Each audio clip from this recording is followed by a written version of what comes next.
예배가 무엇일까요?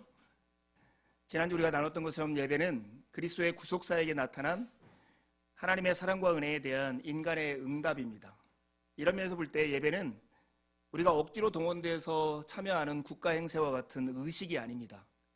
예배는 하나의 사건이고 특별히 우리를 향해서 은혜와 사랑을 베푸시는 하나님과의 만남, 그 만남의 사건이 바로 예배입니다. 그런 의미에서 보면 하나님께 응답하며 살아가는 나의 하루도 예배가 될 수 있고 하나님께 응답하며 살아가는 일평생도 예배가 될 수 있는 것입니다. 우리는 지금 몇 주 동안에 걸쳐서 하나님의 응답하며 살아갔던 야곱의 인생, 그 인생을 가지고 예배를 살피고 또한 그 삶과 우리가 드리는 이 공적인 예배하고 연결하고 이 예배를 또한 나의 하루의 삶과 연결하면서 우리의 삶이 우리의 일평생이 하나님을 향한 예배가 되기를 소망하는 마음을 가지고 말씀을 나눕니다. 지난주 우리는 그 세례라고 하는 것이 예배자의 베이스라고 말씀을 나눴습니다. 우리는 하나님의 은혜로 말미암아 사랑받는 자로 태어납니다. 그리고 세례받은 자로 사랑받는 자로 아침에 일어나고 잠에서 깨어납니다. 야곱이 인생이 그랬습니다. 야곱은 임신하지 못하는 엄마에게서 아빠가 20년 동안 기도한 끝에 태어난 그 집에서 쌍둥이의 둘째 아들이었습니다. 그 시대 문화 속에서 보면 이런 아들은 루저에 불과했던 것이죠. 별로 자기의 권리를 주장할 수 없는 처지에서 정말로 하늘에서 뚝 떨어진 은혜로 생겨난 것이 야곱이라 말할 수 있습니다. 그런데 이 야곱이 어떤 일도 행하기 전에 하나님이 엄마의 복중에 있을 때에 그에게 약속합니다. 내가 너에게 복을 주겠다. 큰 자가 너 어린 자, 약한 자를 섬기게 하겠다라는 약속을 뜻밖의 받습니다. 여러분, 이 성경의 드라마는 에서와 비교한 야곱을 보여서는 안 됩니다. 어떤 것도 기대할 수 없는 불가능의 한 사람, 그 야곱을 향해서 하나님이 어떻게 은혜를 베푸시는가에 주목해서 봐야 합니다. 이 야곱에게 하나님의 은혜로 복받은 자로서 태어난 하나님의 약속을 손에 쥐고 태어난 아들이 되었던 것입니다. 그렇다면 우리가 던지는 질문은 이거예요. 그 야곱이 이 하나님의 약속에 응답하며 하나님의 은혜와 사랑에 반응하며 살았는가 하는 것입니다. 오늘 본문은 그가 태어난 다음에 그에게 일어난 첫 번째 사건을 기록한 것입니다. 그게 바로 에서와 야곱 사이에 팥죽 한 그릇 가지고 싸웠던 싸움의 이야기입니다. 우리가 너무나 잘 아는 이야기죠. 에서는 익숙한 사냥꾼이었어요. 정말 나가면 짐승들을 쉽게 사냥해왔고 그 사냥감으로 만든 고기를 그의 아버지 이삭이 참 좋아했습니다. 그러다 보니 아버지 이삭과 이 에서 사이에 강한 친밀감이 있었겠죠. 그 반면에 야곱은 조용한 성격의 사람이었습니다. 그래서 형과 반대로 장막에 늘 거했고 그러다 보니 어머니하고 특별한 친밀감을 가지고 살았습니다. 어느 날이었어요. 이 에서가 들에 가서 사냥을 하고 들어왔는데 너무 허기진 거예요. 근데 때마침 야곱이 죽을 쓰고 있었습니다. 성경에 이 붉은 것을 팥죽이라고 번역했기 때문에 팥죽이라고 이야기합시다. 이 팥죽을 끓이고 있는 게 너무 먹고 싶잖아요. 그래서 동생에게 팥죽 한 그릇을 달라고 하는 거죠. 여러분이 야곱 같으면 어떻게 하시겠어요? 좀 싫어도 한 그릇 주고, 왜냐하면 형이 잡아온 고기를 오늘 저녁에 내가 포식할 거니까 그렇게 할 법한데 이 야곱은 인색하게 주지 않습니다. 아주 큰 거래를 하는 거죠. 형이 가지고 있는 장자의 명분, 그 장자권을 내게 팔아. 이 팥죽 한 그릇을 그러면 줄게. 이렇게 거래하자 이 성급한 에서는 이 장자의 명분이 무엇이라고, 그거 아무리 소중하지 않으니까 그래, 팥죽 줘. 그리고 너 가져. 이렇게 말했는데 야곱은 굉장히 치밀한 사람이었어요.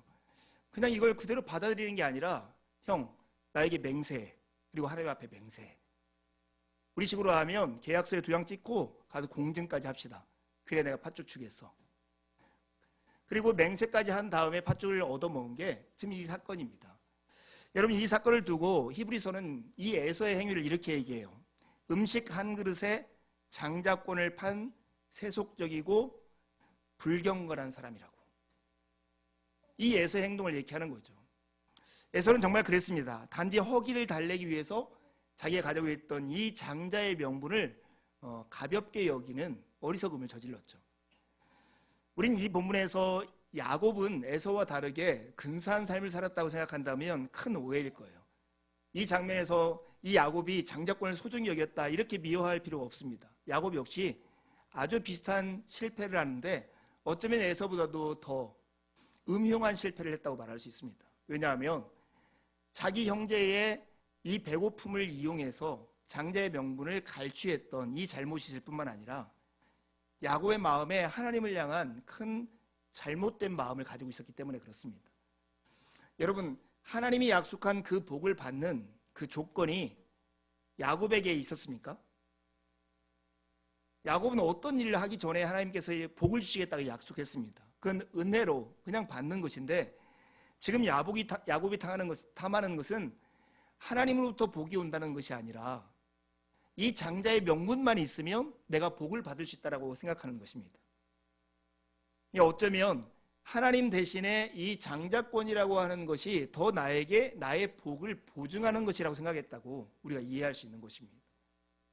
이게 바로 야곱이 저지른 범죄였습니다. 그런데 이 두 형제의 실패, 하나님의 약속에 응답하지 못하는 이들의 모습은 사실은 이 단회적인 사건이 아니라 계속해서 반복되는 습관적인 사건이라는 게 더 문제였습니다.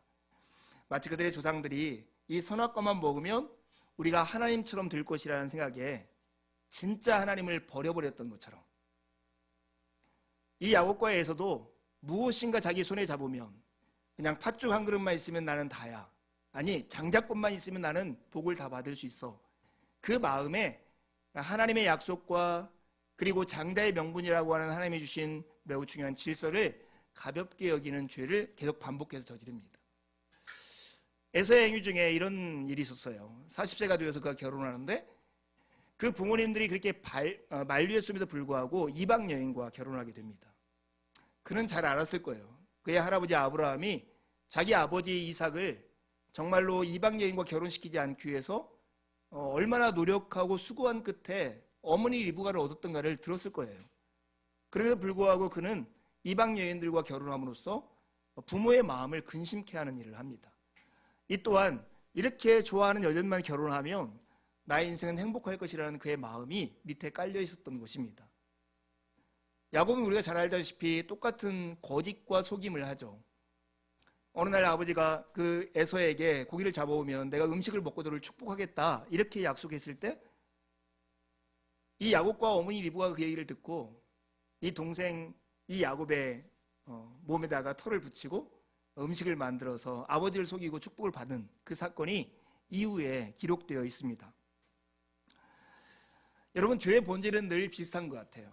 에덴 동산에서 아담과 하와가 저질렀던 죄, 이스라엘이 범죄했던 죄, 그리고 에서와 야곱이 실패했던 이 모습이 계속 반복된 유형으로 계속 이렇게 지속되고 있습니다. 에덴 동산의 실패가 무엇이었는가를 여러분 기억해 보세요. 그들은 하나님 대신에 선악과가 그의 복의 근원이라고 생각했던 거죠. 생명의 근원이라고 생각했던 것입니다. 하나님이 그들에게 생명을 주는 게 아니라 이 선악을 알게 하는 나무 열매만 먹으면 자기들이 하나님과 같이 될 것이라는 기대와 거짓에 속아 넘어간 것입니다.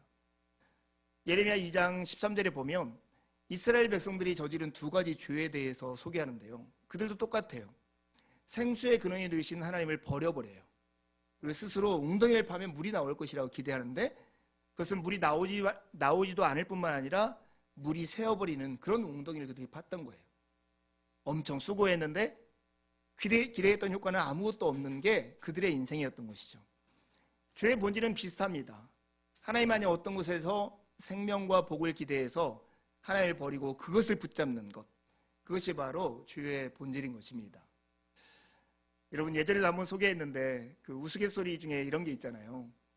옛날에 시골에 살던 어떤 사람이 우연한 기회에 해외에 출장을 가게 된 거예요. 근데 출장에 가서 이제 호텔에 머물렀더니 생전에 보지 못했던 어떤 장면이 있는 거예요.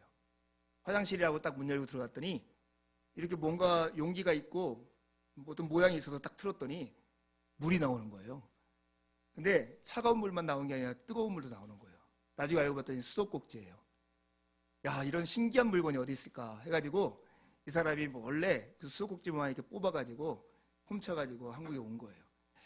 이게 우리 재래식 부뚜막에 불을 떼고 이 큰 수조에다가 물을 담아놔가지고 우물물 길어 먹었는데 이 수도꼭지만 벽에다 붙이면 여기서 물이 콸콸콸콸 나올 것이라는 기대를 가지고 진짜 열심히 수도꼭지를 벽에다 붙이고 조심스럽게 꼭지를 딱 틀었는데 물이 콸콸콸콸 나오는 게 아니라 하나 나오지 않았던 거죠. 이 죄의 본질이 딱 비슷한 거죠. 야곱이 장자권만 받으면 정말로 내 복은 보장된 거야 라고 생각했던 그 마음처럼 이 수도꼭지까지 물이 오는 그 도관이나 물이 저축되어 있는 수조를 생각하지 않고 그냥 단순히 장자권 하나, 선악과 하나, 우리에게 복의 접촉점이 되는 통로가 되는 어떤 그거 하나를 매달려서 정방생수의 근원이 되고 생명의 근원이 되신 하나님을 버리는 것이 죄의 본질인 것입니다. 여러분, 인간의 죄를 극복하고 성품을 변화시키시는 하나님의 은혜가 없었다면 발 뒤꿈치를 잡는 자, 속이는 자인 이 야곱은 결코 하나님과 겨루어 이겼다라고 하는 이스라엘 민족의 조상이 되지는 못했을 것입니다. 그런데 주님은 불완전함을 채우는 당신의 은혜로 야곱을 빚으셨고 하나님의 사랑에 응답하는 사람으로 결국 만들었습니다. 여러분, 이 야곱에게 진짜 큰 문제가 무엇이었는가? 오늘 야곱과 에서의 실패의 근원적인 게 무엇이었는가를 생각해 보세요. 그것은 그가 바라는 것, 그가 목적한 것이 하나님이 아니라 하나님이 주신 선물이나 복을 주시는 통로들에 불과했다는 것입니다. 좋은 것이 우상이 될 수 있는 이유가 있습니다. 그것은 하나님이 주신 복들이 눈을 가려서 정말 그 복 뒤에 있는 하나님을 보지 못하게 하기 때문에 그렇습니다. 여러분, 어거스틴이라고 하는 신학자가 우리의 마음이 어떻게 작동하는가를 설명한 내용이 있습니다. 제가 주보에도 그림처럼 이렇게 해가지고 여러분 소개해놨는데, 여러분 삶을 돌이켜볼 때도 여전히 우리에게 적시라는 내용이라고 생각해요. 세 가지예요. 텔로스는 이제 그리스어로 목표, 목적이라는 뜻인데요. 텔로스, 그리고 우리의 마음, 그리고 우리의 사랑, 이 세 가지의 관계를 여러분 한번 생각했으면 좋겠어요. 아까 에서와 야곱이 무엇인가, 야곱에게 특별히 장자권, 에덴 동산에서 선악과와 같은 에덴 동산의 표현을 하면 보암직도 하고 먹음직도 하고 나를 지혜롭게 할 만큼 탐스러운 그 무엇, 그것이 바로 우리 인생이 가지고 있는 목표입니다. 야곱에게 장자권과 같은 그 목표가 우리 마음속에 있습니다. 좋고 이상적인 삶에 대한 그림이 우리 마음속에 있습니다. 이런 게 행복한 삶이야, 좋은 삶이야, 나는 이걸 추구해 라고 하는 것을 우리가 정확히 말로 표현하지 못한다 할지라도 우리는 그것들을 가지고 있습니다. 그런데 이 텔로스에 대해서 늘 우리의 마음은 반응하게 되어 있다고 하는 거예요. 그 마음을 향해서 우리의 마음을 이렇게 정향시킵니다. 우리의 마음은 마치 나침판과 같고 우리의 마음은 마치 자율주행 자동차의 프로그램 같아서 그 목표를 향해서 우리의 마음의 방향을 바꾸고 그곳을 향해서 나아가도록 우리를 움직인다는 거예요. 텔로스, 마음. 이 마음이 이 텔로스를 향해서 강력하게 추진하고 이끌리게 하는 힘, 그것을 바로 사랑이라고 합니다. 이건 제가 하는 얘기가 아니고 어거스틴의 이야기입니다. 우리의 목표가 있고 우리의 마음이 이끌리는 상태가 사랑이에요. 그리스어로 하면 에로스가 이런 사랑이죠. 그리고 이 에로스가 마땅한 텔로스를 향해서 방향을 잡힌 것을 아가페라고 합니다. 여러분, 우리가 오늘 이 시간 야곱과 에서의 실패를 통해서 오늘 우리의 마음의 방향이 어디를 가리키고 있는가, 우리의 목표가 무엇인지를 발견하는 시간이 되었으면 참 좋겠습니다. 여러분, 습관적으로 범죄하는 우리의 모습 속에는 실제로 우리가 어딘가에 끌리는 마음 때문에 이렇게 됩니다. 근데 진짜 문제는 뭐냐면 우리의 사랑은 습관적이라고 하는 거예요. 왜냐하면 우리의 마음이 우리의 의식과 우리의 의도적인 선택을 통해서 무엇인가에 이끌리고 어느 방향을 선택하는 게 아니라 잠재의식 속에서, 무의식 속에서 무엇인가 내가 좋다고 하는 쪽으로 우리의 몸에, 우리의 삶의 방향을 틀기 때문에 그렇습니다. 그래서 내가 무엇인가를 사랑하고 있는데도 불구하고 무엇을 사랑하고 있는지를 스스로 알지 못할 때가 참 많아요. 그래도 좀 짐작할 수 있는 방법은 이거라고 생각해요. 내가 돈과 시간을 어디에 쓰는가? 내가 돈과 시간을 쓸 때 아까워하지 않는 것이 무엇인가? 이걸 살펴보면 나의 텔로스, 그 나의 목표가 무엇인가를 어림풋하게나 짐작할 수 있을 거라고 생각합니다. 세례 요한이 예수님이 오시는 걸 보고 이렇게 증언합니다. 이는 세상 죄를 지고 가는 하나님의 어린 양이로다. 그때에 세례 요한을 따르던 2명의 제자가 삶을 돌이켜서 예수님을 따르게 됩니다. 그들이 예수님을 따라오는 걸 보고 예수님께서 그들을 향해서 묻는 질문이 요한복음 1장 38절에 나옵니다. 한마디로 하면 이거예요. 너희가 바라는 것이 뭐냐? 너희가 바라는 것이 무엇이냐? 너희가 뭘 믿느냐? 이렇게 말하지 않고 너희가 뭘 원하느냐? 이것을 그들에게 묻고 있습니다. 이 말은 제자로 살아가는 삶에서 지식보다 더 중요한 게 있다는 거죠. 그것은 바로 그들이 무엇을 갈망하고 무엇을 추구하고 무엇을 사랑하느냐. 이것이 제자로서의 삶의 가장 중요하고 근원적인 질문이라는 사실입니다. 여러분, 이것을 우리가 우리의 삶과 멀리 떨어져 있는 게 아니라 아주 구체적이라는 것을 좀 기억했으면 좋겠어요. 이집트에서 기적적인 은혜로 출애굽했던 이스라엘 백성들이 광야 40년 동안 가장 많이 했던 것은 아마 불평과 원망이었을 거예요. 계속해서 불평과 원망을 해요. 여러분, 불평과 원망은 자신의 현실이 자신의 기대와하고 맞지 않기 때문에 생겨나는 거 아닙니까? 근데 그들이 가지고 있던 기대가 무엇이었습니까? 그들이 원망할 때 보면 늘 과거를 가리키면서 애굽 얘기를 했어요. 그때 우리가 고깃가마 옆에서 고기를 먹었었지. 먹는 거 걱정 안 하면서 편히 있는데 여기서 죽게 내버려 두지 왜 우리를 끌고 와서 이 광야에서 죽게 합니까?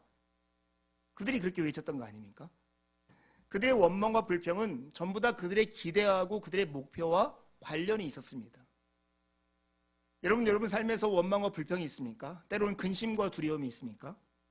그런 것들은 여러분들이 기대하는 텔로스라고 하는 좋고 이상적인 삶과 관련되는 것이라는 것을 잊어서는 안 됩니다. 그것과 여러분의 삶이나 여러분의 미래의 기대가 맞지 않기 때문에 그런 마음을 갖는 것입니다. 그런 기대와 그런 목표가 없으면 절대로 실망하거나 원망하거나 불평하는 일이 없을 겁니다. 그렇다면 우리의 목표나 우리의 기대를 전부 다 내버려야 할까요? 아닙니다. 성경은 정말로 복의 근원이고 생명의 근원이고 모든 좋은 것의 뿌리이신 하나님을 향해서 우리의 마음을 정향하라고 바로잡으라고 우리에게 말씀하는 것입니다. 인간은 누구나 사랑하면서 살아갑니다. 누구나 무엇인가를 사랑하면서 살아갑니다. 그것을 위해서 시간과 돈을 쓰고 나의 에너지를 사용하면서 살아갑니다. 차이점이 있다면 그 사랑의 대상이 다를 뿐입니다. 우리의 마음의 창이 우리의 생명과 복의 근원이 되시는 하나님을 향해 열려있는 사람, 하나님이 우리의 바라는 모든 것인 사람, 우리의 사랑과 갈망이 예수님의 그것과 일치하는 사람, 이런 사람이 바로 참 예배자입니다. 여러분의 개인적인 삶이나 우리가 살아가는 사회 속에서 오늘 어거스틴이 우리에게 이 목표와 우리의 마음과 사랑의 관계를 설명한 것을 여러분 잘 활용했으면 참 좋겠습니다. 이번 주에 그 뉴스 중에 이슈가 됐던 게 출산율이었습니다. 우리가 알다시피 우리나라 출산율은 OECD 국가 중에서 가장 낮습니다. 금년에 발표된 것은 부부당 0.78명이었습니다. 자료를 찾아봤더니 16년 동안 우리나라가 이 출산율을 높이기 위해서 썼던 국가 재정만 280조 원이라고 그래요. 280조 원을 쏟아부어서 출산율을 진작하려고 노력을 했는데 출산율은 계속해서 떨어져서 0.78명이 된 것입니다. 여러분, 그러면 돈을 더 많이 쏟아부으면, 돈을 더 많이 쓰면 출산율이 더 증가할까요? 그럴 수도 있겠지만 저는 거의 불가능한 일이라고 생각합니다. 이 출산율이 높아질 수 있는 가장 핵심적인 코어가 있다면 사람의 목표를 달리해야 그것이 가능하다고 생각합니다. 그냥 사람의 목표가 나는 편하고 자유롭고 누구에도 구애받지 않고 살아가는 내 삶이 목표인데 집도 싸게 주고 자녀들 키우는 양육비를 준다고 그것이 내 삶을 편해지게 만들겠습니까? 어떻게 하면 좀 편해지게 만들겠습니까? 그런 목표를 가지고 있는 사람에게 280조가 아니라 2800조를 써도 출산율이 늘어날 가능성은 별로 없다라고 생각합니다. 그런데 한 세대만 저 앞으로 가보세요. 그때는 자녀를 낳고 자녀를 기르는 것이 거의 삶의 목적과 같은 시대를 살았습니다. 저희 형제만 해도 5남매인데 저희 또래의 형제들은 보통 6남매, 7남매 이런 집들이 아주 흔했습니다. 왜 그랬을까요? 힘이 안 들어서요? 그때 부모들은 아마 지금보다 훨씬 더 힘들었을 거예요. 아기를 낳기 하루 이틀 전까지 들어가서 일하면서도 아기를 낳아서 길렀습니다. 힘든 것이 문제 아니라 그것이 목표였기 때문에 그렇습니다. 그 목표가 사람들을 이렇게 이끌었기 때문에 그 방향으로 갔던 것입니다. 출산율을 이렇게 높이려고 하면 사람의 마음의 방향, 삶이 가고 있는 목표가 달라지도록 이렇게 하지 않으면 결코 달라지지 않을 것입니다.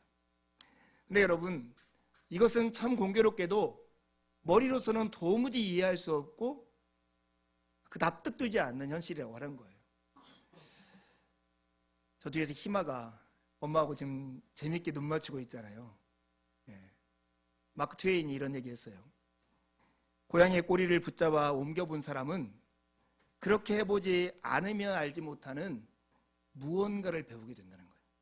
여러분, 고양이 꼬리를 잡아가지고 이렇게 움직여 보았습니까? 고양이가 발톱과 이로 자기 팔을 확 물어버릴 거예요, 아마.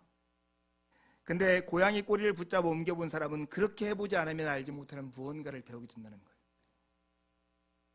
이 아이를, 새로운 생명이 나의 10개월의 고통을 통해서 태어나고 이 아이가 자라나는 이 모습의 기쁨과 영광을 맛보지 않으면 이것의 기쁨을 도무지 깨닫지 못할 거예요.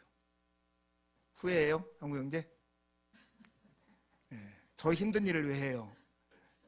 돈이 나와요? 계속 돈이 들어가는데.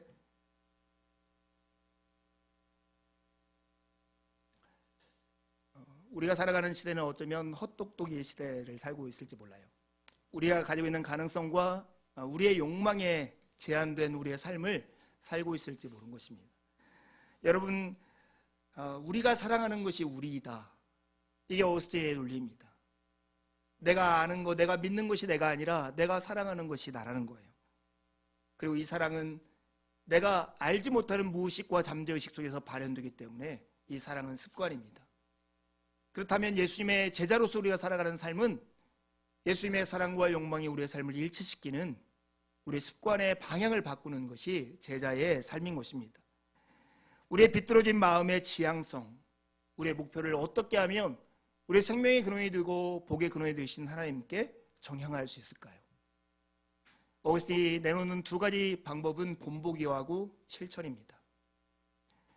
하나는 그렇게 살아가는 삶을 보면서 모방하는 것, 또 하나는 그 삶을 꾸준히 실천함으로써 나의 삶의 습관으로 만드는 것이 나의 마음의 방향과 목표를 달리하는 방법이라는 것입니다.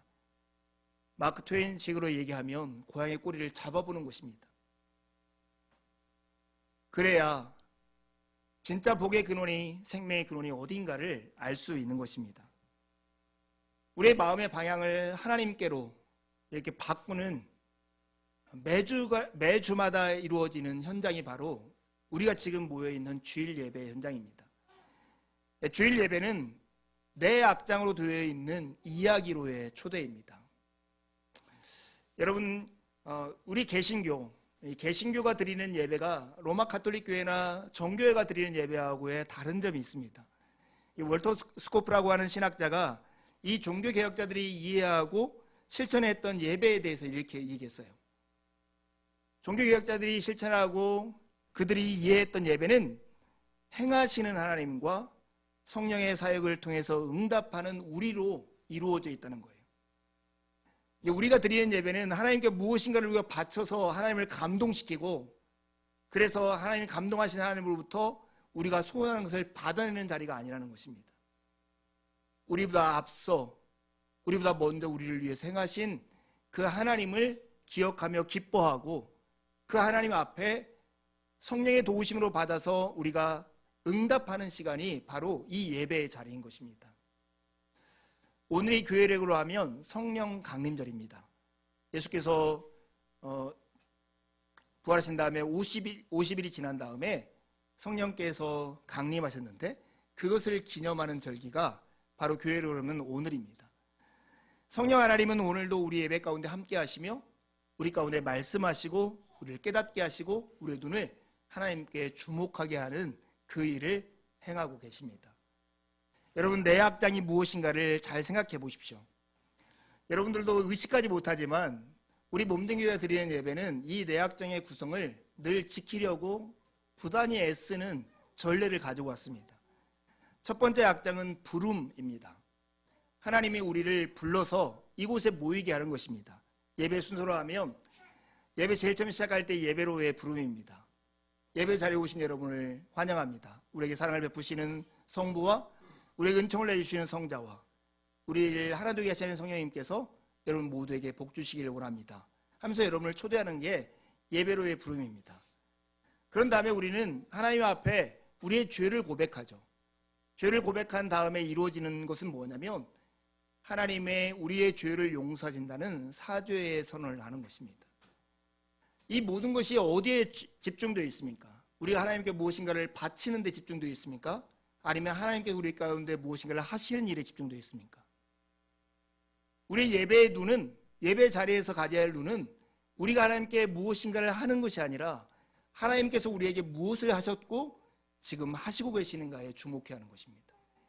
그게 예배입니다.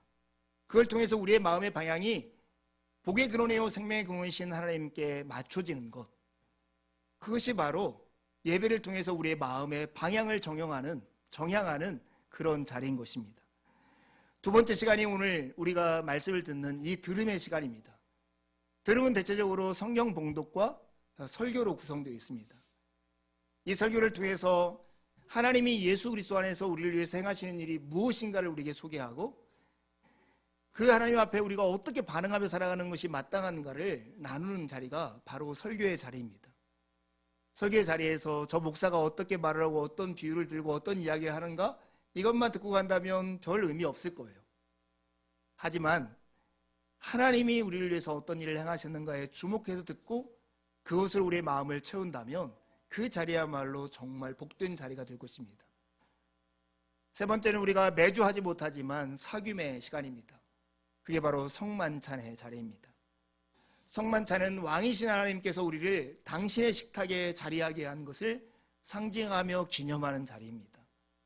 육적으로 조그마한 빵 조각과 조그마한 컵에 담겨있는 포도주를 우리가 나누지만 그것은 상징일 뿐 우리를 위해서 십자가에서 피 흘리신 주님의 피와 우리를 위해서 십자가에서 몸을 찢기신 주님의 몸을 상징하며 그분이 우리를 영원토록 먹이신다는 것을 기념하며 기뻐하는 자리가 성만찬의 자리입니다. 그리고 네 번째가 바로 보냄의 자리입니다. 파송의 자리. 예수님께서 이렇게 행하셨습니다. 여러분도 이렇게 해서 살아가십시오. 그러면서 축도를 합니다. 축도는 단순히 목사가 여러분을 축복을 기원하는 자리가 아닙니다. 하나님이 여러분에게 복 주셨음을 선언하고 기억하게 하는 자리입니다. 이걸 통해서 예배는 네 가지 악장으로 구성되어 있는 이야기로 되어 있습니다. 하나님이 부르시고 하나님이 우리에게 말씀하시고 하나님이 우리와 사귀시고 먹이시고 또한 우리를 다시 보내시는 그 자리 가운데 있으면서 우리의 마음의 방향이 우리의 복의 근원, 생명의 근원이 하나님이라는 것을 깨닫는 시간, 그게 예배 자리입니다. 우리는 우리가 의식하든 의식하지 못하든 매주 이 일을 반복하고 있는 것입니다. 예배가 마치 이와 같다는 생각이 들었습니다. 제가 어렸을 때 살던 마을은 54가구가 있던 시골 마을이었습니다. 예전에는 그 골목이 굉장히 넓어 보였는데 지금 가면 차 한 대가 지나기 어려울 정도로 좁은 골목에 저희 같은 동갑내기들만 12명, 13명이 있었는데 그 아이들이 지지고 볶고 그렇게 놀았습니다. 아침에 신나게 놀다가도 오후 되면 싸우고 몸에는 흙투성이가 되어 있는 그 몸으로 하루 종일 놀았던 거죠. 근데 예배 부름이 마치 이와 같았어요. 엄마의 목소리가 들려오는 거예요. 상규야, 와서 밥 먹어라. 이 소리가 예배의 부름 같다는 생각이 들었습니다. 오면 내 옷을 다 벗기고 옷을 빨래하시고 몸을 씻긴 다음에 와서 오늘 잘 놀았냐? 어떻게 살았니? 이렇게 물은 다음에 밥을 차려주시면 실컷 먹고, 그리고 잠을 잔 다음에 아침이 되면 학교 갔다 와라. 이게 마치 예배의 현장이구나 하는 마음이 들었어요. 여러분, 예배가 그렇습니다. 나의 안식처가 엄마의 품인 것처럼 나의 생명의 근원과 나의 복의 근원이 하나님께 있음을 확인하는 자리. 이게 바로 예배의 자리입니다. 살아서 지금도 일하시는 하나님께서 우리를 만나주시고 우리를 새롭게 하실 것을 기대하면서 이 예배의 자리에 오십시오. 왜냐하면 하나님은 지금도 성령 하나님을 통해서 우리 가운데 일하고 계시기 때문에 그렇습니다. 주님은 예배를 통해서 우리의 마음을 진북이신 그리스도께 향하도록 우리의 마음을 조정하고 계십니다. 예배 자리는 하나님을 발견하고 우리를 발견하는 귀한 자리입니다. 얼마 전에 제가 그 교단대한 축구대회에 저희 교단 대표로 출전했다고 여러분 말씀을 드렸죠. 세계 경기장에서 경기를 했고 저희 교단은 큰 규모가 아닌데도 불구하고 3등을 차지했습니다.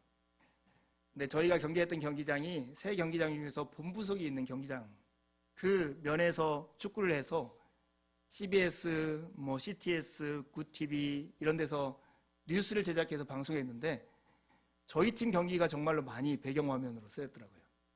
아무도 관심 갖지 않지만 저 뛰는 선수에 관심 갖는 한 명, 제가 뛰는 저의 모습을 TV에 나오는 걸 딱 보는데 곰도 저런 곰이 없는 거예요. 걸어다니는 건지 굴러다니는 건지 모르게 저렇게 경기를 했다는 것이 부끄럽기도 하고 막 이런 마음이 들었어요. 그런데 마음속에 하나의 딱 결단을 했어요. 운동해야겠다. 살 좀 빼야겠다. 이런 생각을 제가 딱 결단을 했습니다. 여러분, 예배 자리는 하나님의 어떠하심에 비춰서 우리 자신을 보는 자리입니다. 이렇게 보면 하나님의 어떠하심에 비춰서 우리를 보면 우리의 삶을 더 건강하고 복되게 우리를 만들어가는 자리입니다. 여러분, 야곱의 실패를 거울 삼아서 오늘 예배를 통해서 우리의 마음의 방향이 생명의 근원이고 복의 근원이 되신 하나님께 향한다는 이 사실을 우리가 확인했다면 이것을 오늘 우리 하루의 삶과 연관시킬 수 있습니다. 오늘이라는 예배 그 책에서 힌트를 얻어서 오늘 이 부분을 준비했습니다. 여러분, 어린 설교에서 우리가 나눴던 것처럼 잠에서 깨서 첫 번째 하는 행동이 여러분 무엇입니까? 저도 한동안 봤더니 휴대폰을 들고 있더라고요. 휴대폰에서 메일을 체크하고 SNS 확인하고 유튜브에 재밌는 거 올라오는 거 이렇게 보다가 5분 10분 있다가 이렇게 깨어나서 잠자리에 일어나는 거예요. 근데 이 책의 저자가 이것을 이렇게 표현했어요. 이렇게 흐릿한 생각을 깨우는 디지털 카페인과 같은 자극제가 바로 휴대폰이라는 거예요.